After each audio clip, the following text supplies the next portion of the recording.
इयत्ता 5वीच्या या स्कॉलरशिप वर्गाला मी कुमारी श्वेता वालंब्रे BRC पार्श्वनीतर्फे आपल्या सर्वांचं मनपूर्वक स्वागत करते.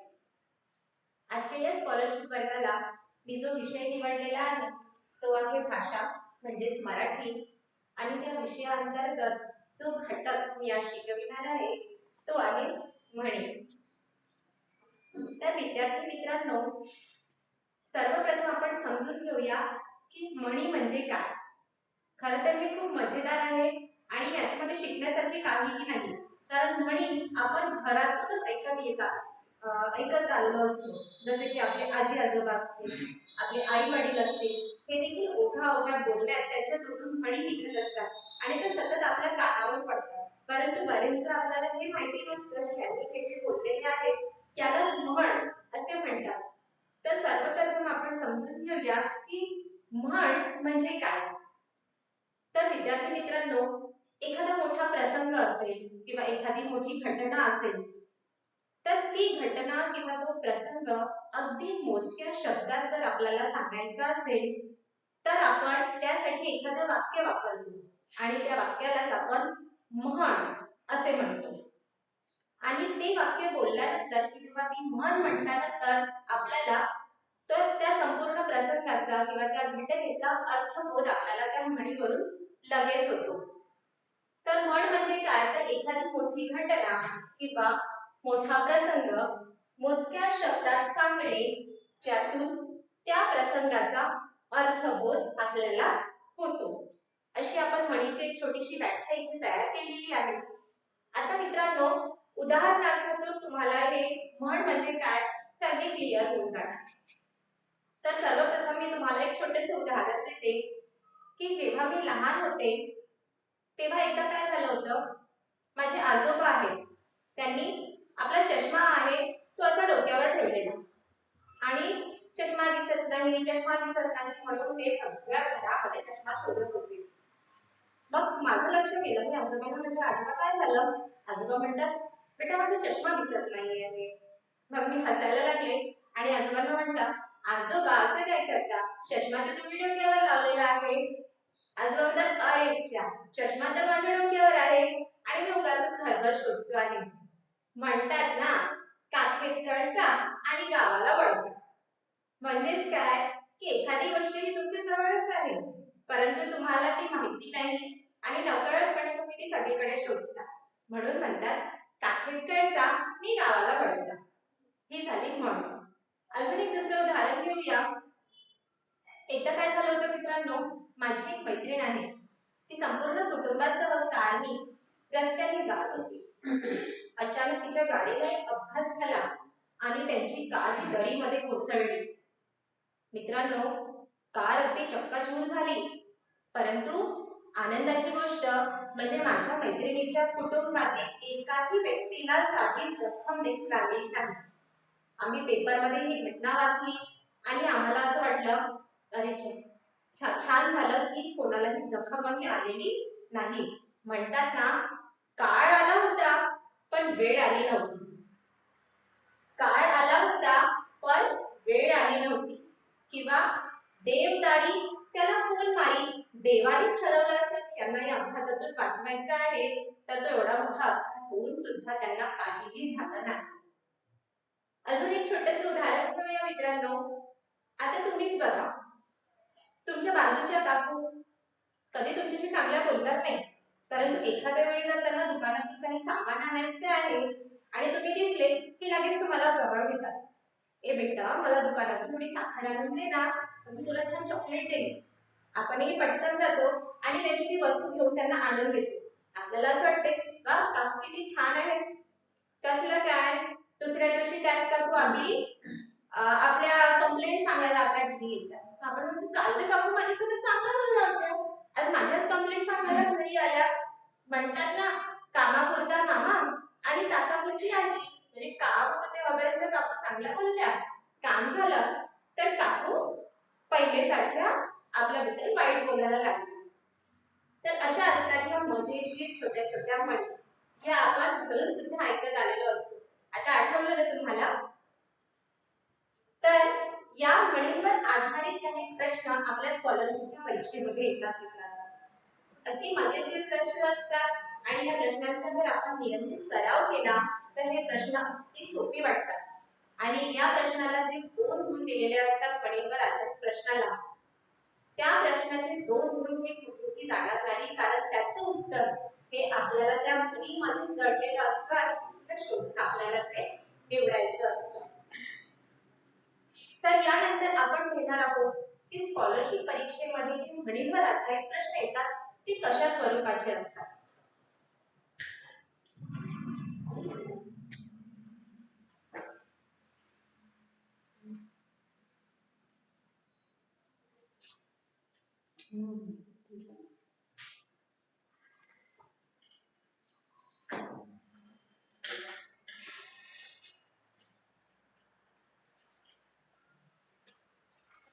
विद्यार्थी मित्रांनो, म्हणींवर आधारित जे प्रश्न स्कॉलरशिप मध्ये येतात त्यामध्ये 3 गोष्टी महत्त्वाच्या आहेत.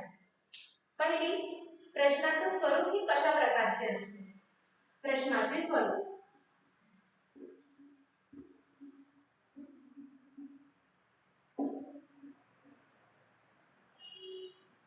प्रश्न हे 3 प्रकारे विचारला जातो. म्हणींवर आधारित प्रश्न जर असेल तर 3 प्रकारे तो विचारला जातो. त्यातला पहिला प्रकार म्हणजे प्रश्नामध्ये एखादी म्हण दिलेली असते आणि त्या म्हणीच्या अर्थाचे 4 पर्याय दिलेले असतात आणि प्रश्न विचारला जातो की ही जी म्हण दिलेली आहे त्या म्हणीचा योग्य अर्थ असलेला पर्याय निवडा. म्हणजे म्हण दिलेली असते आणि त्याचा अर्थ आपल्याला पर्यायामधून शोधायचा असतो. हा झाला पहिला प्रकार. दुसऱ्या प्रकारामध्ये काय असतं की अर्थ दिलेला असतो आणि त्या अर्थाची म्हण आपल्याला त्या 4 पर्यायांमधून शोधायची असते. दुसऱ्या प्रकारामध्ये अर्थ दिलेला असतो म्हणीचा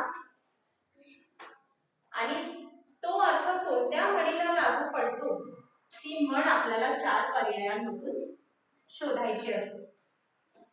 त्यानंतर तिसरा प्रकार, जिथे बरेचदा आपण थोडं कन्फ्यूजही होतो, परंतु कन्फ्यूज होण्याची काहीही गरज नाही. जर सराव केला तर आपल्याला ह्या प्रश्नामध्ये गडबड होणार नाही. तिसरा प्रश्न असतो की चौकटीमध्ये म्हण दिलेली असते.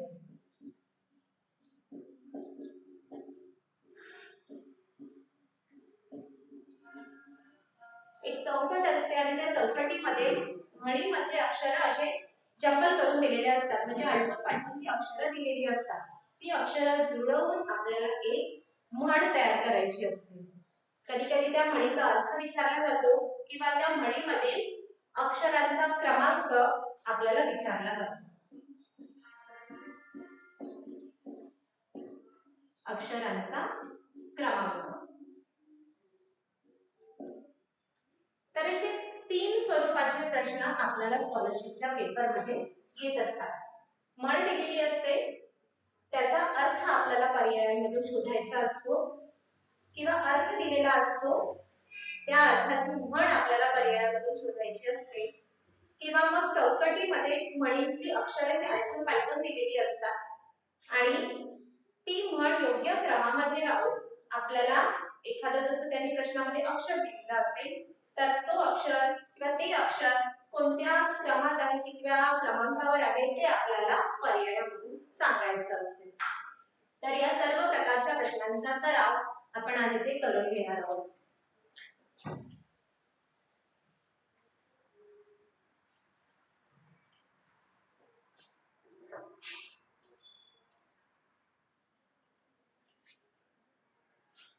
सर्वप्रथम आपण फेब्रुवारी 2017 या पेपरमध्ये म्हणीवर आधारित असलेला प्रश्न आपण इथे लिहून घेऊ आणि तो प्रश्न कसा सोडवायचा हे आपण बघू. खाली दिलेल्या चौकटीतील अक्षरे जुळवून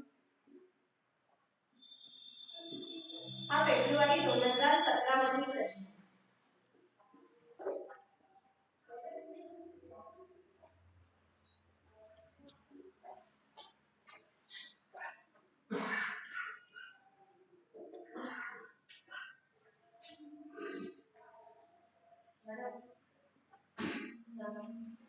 खाली दिलेल्या चौकटीतील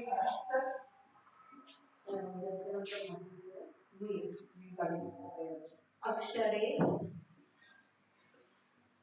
जुळवून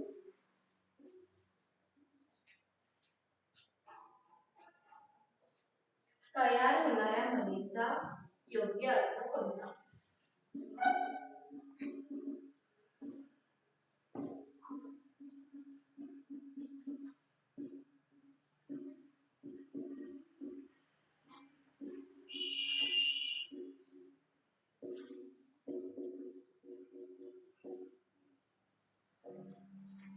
बघा मित्रांनो, फेब्रुवारी 2017 मधल्या स्कॉलरशिप परीक्षेमध्ये विचारलेला हा प्रश्न आहे. खाली दिलेल्या चौकटीतील अक्षरे जुळवून तयार होणाऱ्या म्हणीचा योग्य अर्थ कोणता? इथे चौकटीमध्ये अक्षरे दिलेली आहेत.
अशा प्रकारे इथे मणीमधली जी अक्षरे आहेत ती आठवून पाठवून इथे चौकटीमध्ये आपल्याला दिलेली आहेत आणि इकडे पर्याय दिलेले आहेत.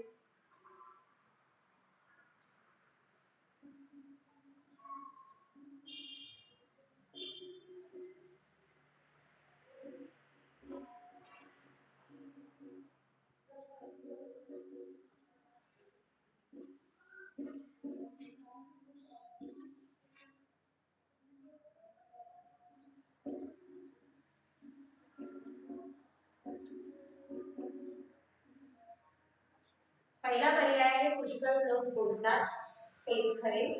दुसरा आहे अन्नदात्याशी कृतज्ञतेने वागावे.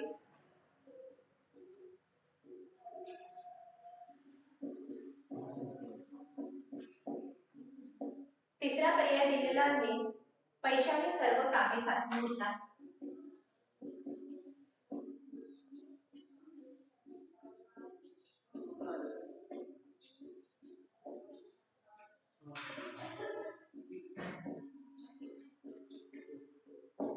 आणि शेवटचा म्हणजे चौथा पर्याय आहे ज्याच्या अंगात सामर्थ्य तो इतरांवर अंमल गाजवतो.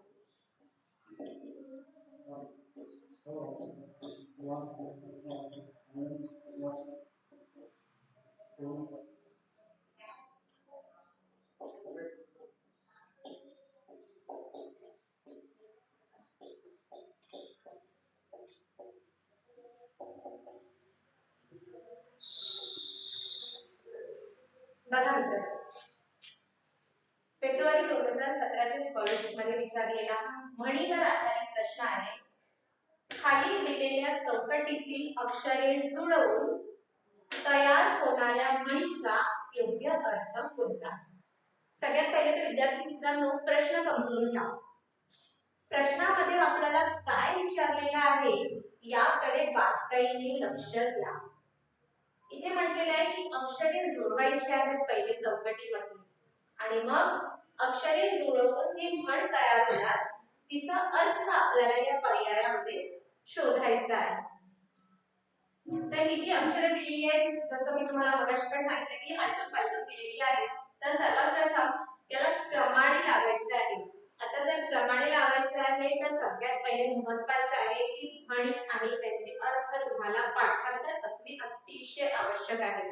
जोपर्यंत म्हणी आणि त्याचे अर्थ तुम्हाला पाठांतर नसणार तोपर्यंत तुम्ही या प्रश्नाची उत्तरे थोडी देताना कठीण वाटू शकतात.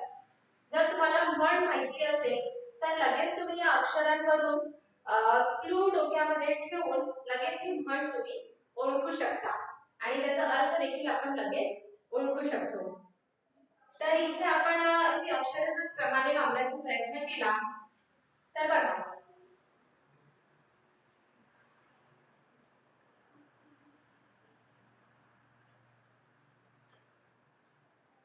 ज्या ची ज्याची खावी पोळी त्याची वाजवावी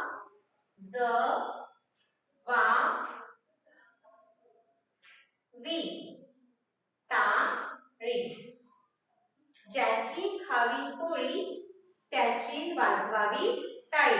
मित्रांनो इथे जेव्हा तुम्ही अक्षर जुळवता तेव्हा त्याला टिक करून घ्या जेणेकरून तुमच्या लक्षात येईल की हे अक्षर आपण म्हण तयार करताना वापरलं आहे म्हणजे ते अक्षर डबल होणार नाही किंवा तुम्ही तिथे कन्फ्यूज होणार नाही. जसे की आता इथे मी टिक केला आहे आणि मला लक्षात येत आहे की मी इथले सगळे अक्षर घेतलेले आहेत आणि माझी म्हण तयार झालेली आहे. ज्याची खावी पोळी त्याची वाजवावी टाळी. अशी ही म्हण इथे तयार झालेली आहे आणि या म्हणीचा अर्थ काय होतो? अन्नदात्याशी कृतज्ञतेने वागावे. अगदी आपण याचा शब्दशः पण अर्थ लावू शकतो की ज्याची पोळी म्हणजे आपण जो आपल्याला पोळी देतो किंवा जो आपल्याला खायला देतो त्याचेच गुणगान करावे त्याच्यासाठी टाळी वाजवावी. म्हणजेच काय पुष्कळ लोक बोलतात तेच खरे असा त्याचा अर्थ होणार नाही. पैशाने सर्व कामे साध्य होतात हा देखील त्याचा अर्थ नाही आणि ज्याच्या अंगात सामर्थ्य इतरांवर अंमल गाजवतो हा देखील त्याचा अर्थ होत नाही.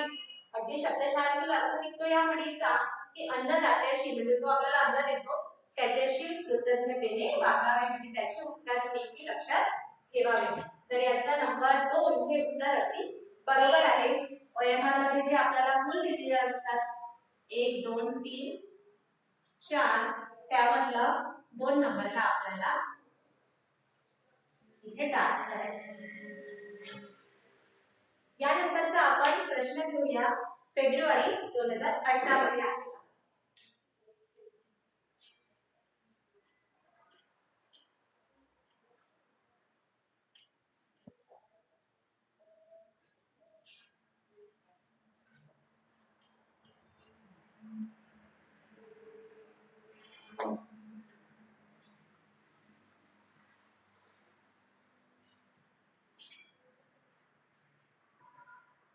फेब्रुवारी 2018 मध्ये आलेला आपण प्रश्न बघूया आता.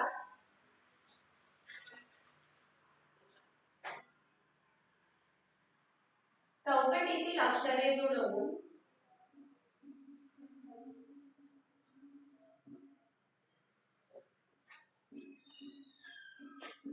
चौकटीतील अक्षरे जुळवून तयार होणाऱ्या म्हणीतील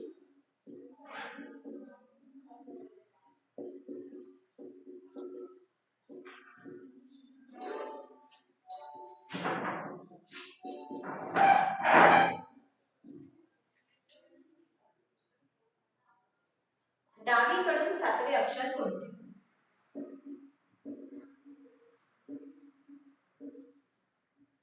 डावीकडून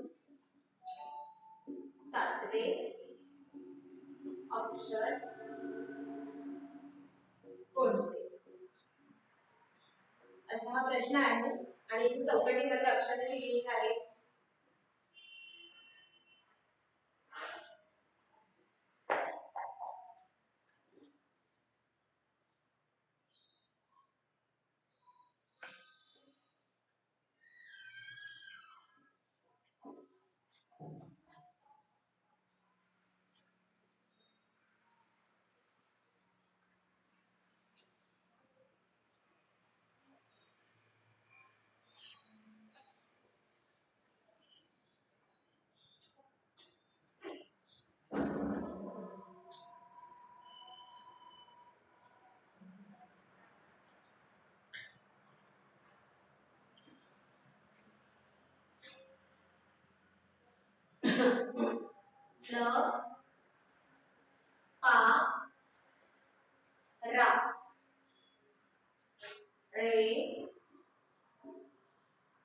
हा सॉरी खी ल चा ही तो णी आणि त अशा प्रकारची आलटून पालटून इथे म्हणीमधली अक्षरे आपल्याला दिलेली आहेत आणि इथे पर्याय दिलेले आहेत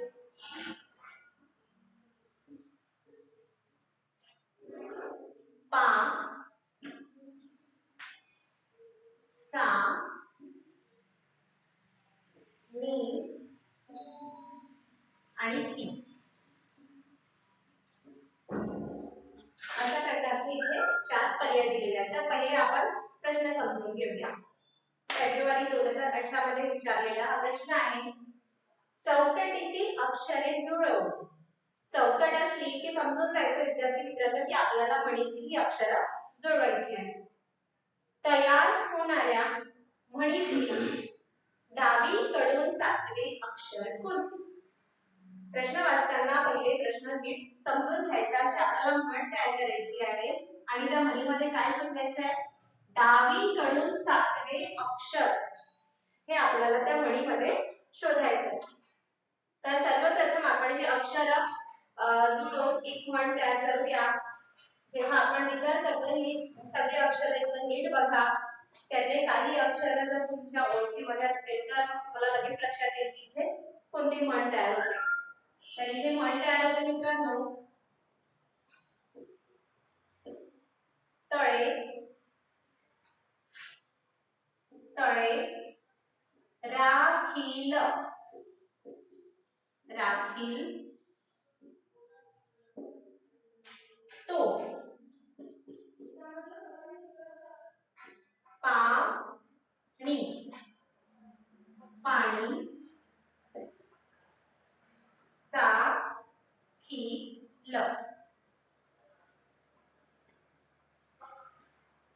बघा काही अक्षर उरलेली आहेत का नाही सगळ्या अक्षरांना आपण टिक केलेला आहे आणि प्रत्येक अक्षर आपण इथे घेतलेला आहे तळे राखील तो पाणी चाखेल असा अशी ही म्हण इथे तयार झालेली आहे आता काय म्हटलेलं आहे आपल्याला इथं अर्थ विचारलेला नाहीये या म्हणीतलं डावीकडून 7वे अक्षर कोणते आपल्याला उजवी बाजू डावी बाजू पेपरची माहिती आहे इकडे उजवी बाजू आहे आणि इकडे डावी बाजू आहे डावी बाजूपासून आपल्याला 7वं अक्षर मोजायचं आहे 1 2 3 4 5 6 आणि 7 मित्रांनो 7वं अक्षर माझं कोणतं आलेलं आहे पा पेपर मध्ये खालच्या भागामध्ये कच्च्या कामासाठी जागा दिलेली असते तिथे तुम्ही म्हण लिहून अशा प्रकारे ते उत्तर सॉल्व्ह करू शकता इथे माझं 7वं अक्षर आलेलं आहे पा आता मी पर्यायामध्ये शोधेल की आहे का येस नंबर 1 वर हे पा हे उत्तर आपल्याला दिलेलं आहे त्याच्यामुळे पा हे उत्तर आपलं बरोबर आहे आपल्याला OMR मध्ये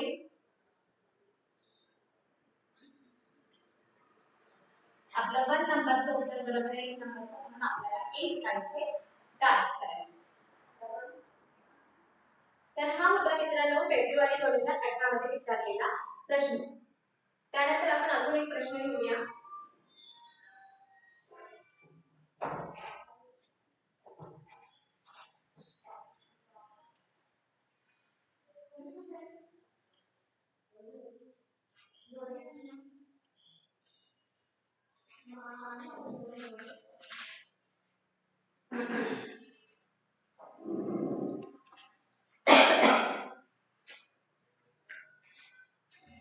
बघा हा प्रश्न मे 2021 म्हणजे आता जो रिसेंटली पेपर झालेला आहे त्यामध्ये विचारलेला प्रश्न आहे आणि हा त्याचा पिलोट विचारलेला आहे ते आता आपण इथे बघणार मे 2021 मध्ये आता रिसेंटली विचारलेला प्रश्न आहे चौकटीतील अक्षरांपासून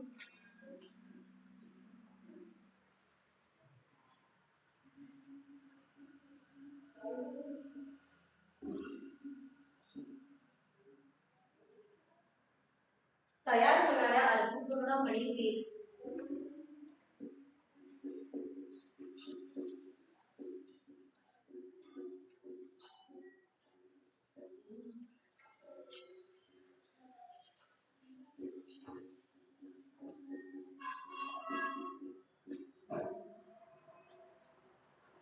कितव्या क्रमांकाची अक्षरे घेतल्यास कितव्या क्रमांकाची अक्षरे घेतल्यास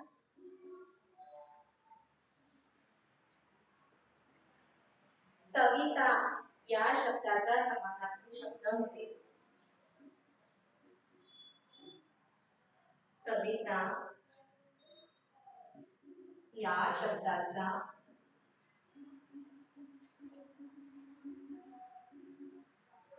समानार्थी शब्द मिळेल.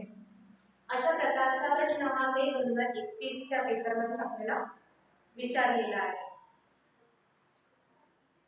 तर सर्वप्रथम आपण चौकटीमधून कंटिन्यू घेऊया.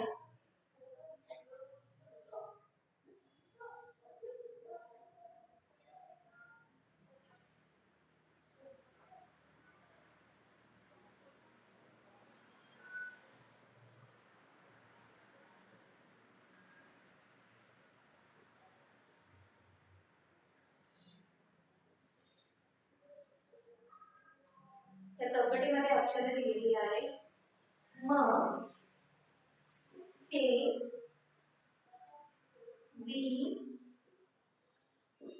वी, क, हे, ए, जे, ते, बे आणि र अशा प्रकारची अक्षरे इथे आपल्याला आलटून पालटून दिलेली आहेत. आणि इथे पर्याय आहे.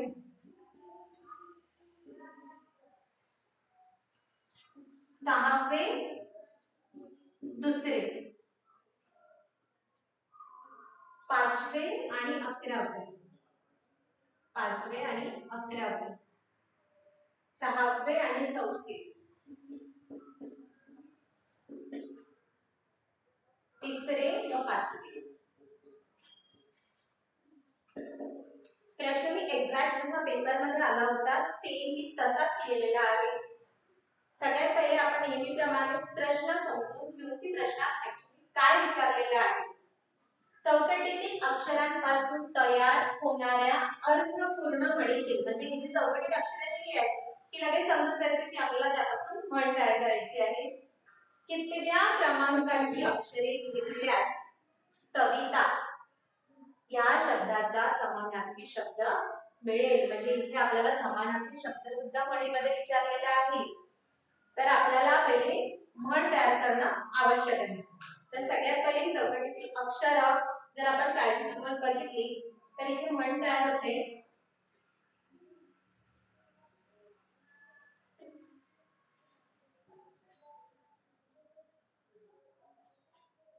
जे, जे,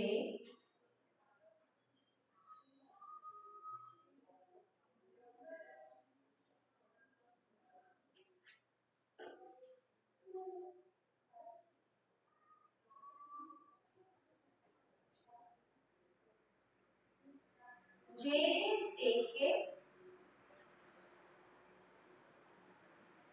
जे देखे रवि,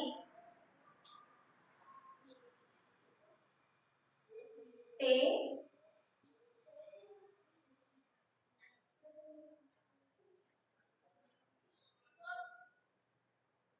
पाहिजे मला कवी शब्द मिळालेला आहे.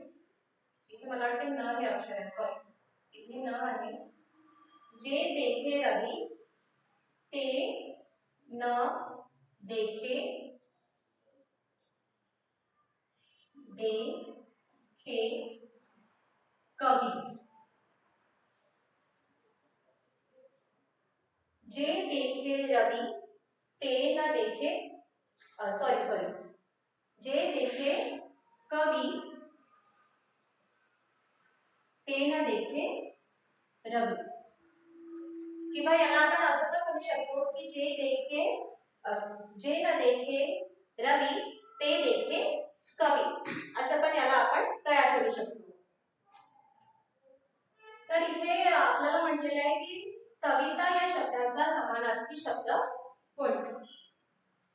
आपण ही म्हण तयार केली या अक्षरावरून, जे देखे कवी ते न देखे रवि. आता यानंतर आपण पुढे ही म्हण अल्टरनेटिव्ह लिहिली चालेल, परंतु जेव्हा कितव्या क्रमांकाचं अक्षर असायला पाहिजे अशा प्रकारचे प्रश्न येतात तेव्हा एक्झॅक्ट जशीच्या तशी म्हण इथे आपल्याला मिळवणं अपेक्षित आहे मित्रांनो. तर इथे एक्झॅक्ट अक्षर जुळवली आणि आपल्याला लक्षात आलं की ही म्हण इथे तयार होत आहे, परंतु ही एक्झॅक्ट म्हण कशी आहे. जे न देखे रवि ते देखे कवि. जे न देखे रवि ते देखे कवी, अशी एक्झॅक्ट म्हण आपण इथे लिहिलेली आहे. तर इथे म्हटलेलं आहे की सविता या शब्दाचा समानार्थी शब्द आपल्याला मिळवायचा आहे, परंतु त्यासाठी आपल्याला इथे कितव्या क्रमांकाची अक्षरे घ्यावी लागतील. तर मित्रांनो सविता या शब्दाचा पहिले समानार्थी शब्द आपल्याला माहिती करून घ्यायचा आहे. सविता म्हणजेच त्याचा समानार्थी शब्द आहे रवी. सविता या शब्दाचा समानार्थी शब्द आहे रवी. मग रवीसाठी आपल्याला कुठल्या क्रमांकाची अक्षरे घ्यायची आहेत. र वी. मग ही कुठल्या क्रमांकावर आहे. र कुठल्या क्रमांकावर आहे. 1 2 3 4 5 पाचव्या क्रमांकावर आहे. आणि वी कुठल्या क्रमांकावर आहे. 1 2 3 4 5 6 7 8 9 10 11.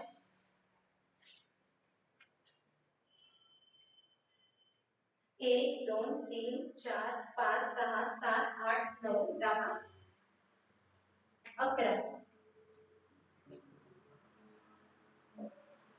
तर रवी हा शब्द जर आपल्याला मिळवायचा आहे तर त्यासाठी पाचवं अक्षर आणि 11वं अक्षर आपल्याला घ्यायचं आहे.